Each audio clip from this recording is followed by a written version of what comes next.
लोकसभा चुनाव में कांग्रेस के अन्य दलों के साथ गठबंधन होने पर अब लगभग ब्रेक लग चुका है।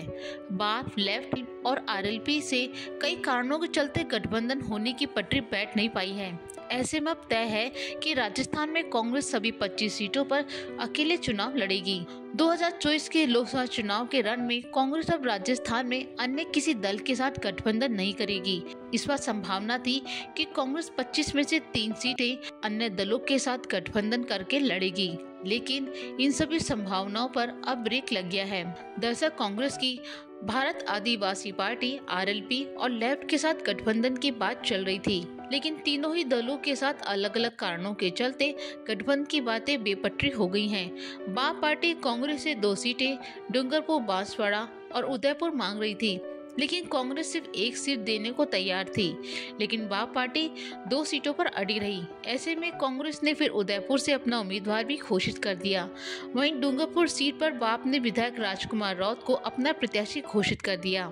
लिहाजा अब तय हो गया कि दोनों सियासी दलों की राहें जुदा हो गई हैं। वहीं हनुमान बेनीवाल के साथ नागौर सीट पर गठबंधन होने की अटकलों पर भी अब ब्रेक लग गया है। दरअसल कांग्रेस पार्टी के जाट नेता और स्टेट लीडरशिप आरएलपी के साथ बिल्कुल गठबंधन के लिए तैयार नहीं थे। बड़े लेवल पर हनुमान बेनीवाल का विरोध होने पर पार्टी ने अब खुद ही प्रत्याशी नागौर से खड़ा करने का फैसला किया है। वहीं लेफ्ट के साथ तो गठबंधन की अब बिल्कुल गुंजाइश नहीं दिख रही है, क्योंकि लेफ्ट ना तो कोई विधायक जीत कर आया है और ना ही कोई इसका खास दावेदार किसी सीट पर है। ऐसे में फिलहाल गठबंधन का मसला ठंडे बस्ते में चला गया है। गठबंधन की चर्चाओं पर ब्रेक लगने से जाहिर है कि राजस्थान में कांग्रेस सभी सीटों पर अकेले चुनाव लड़ेगी। हालांकि जानकारों का मानना है कि वागड़ में अगर बाप से गठबंधन होता है तो दोनों फायदे में रहते हैं। हालांकि अभी भी कांग्रेस के कुछ दिग्गज नेता गठबंधन की पैरवी में जुटे हैं।